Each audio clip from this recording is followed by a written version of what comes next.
Le mercredi 16 mars sera riche en événements à fort impact. Voyons cela de plus près.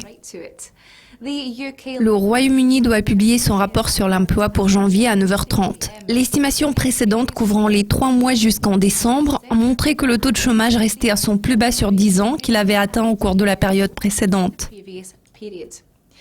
2 publications concernant la performance de l'économie américaine en février suivent à 12h30 GMT, y compris l'indice des prix à la consommation qui est très attendu.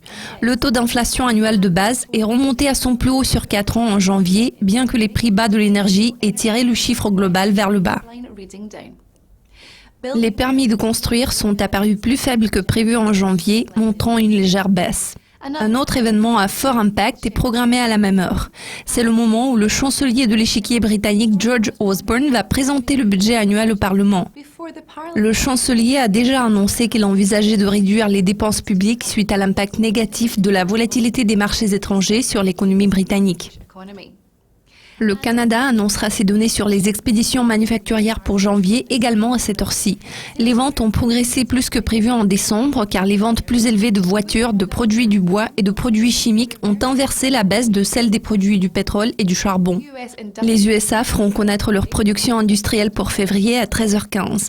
La production a renoué avec la croissance en janvier après 5 mois de baisse.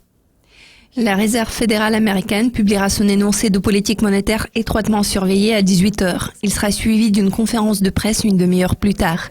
Les marchés ne prévoient pas de nouveau relèvement des taux pour l'instant, mais cette réunion pourrait préparer le terrain pour une hausse future des taux.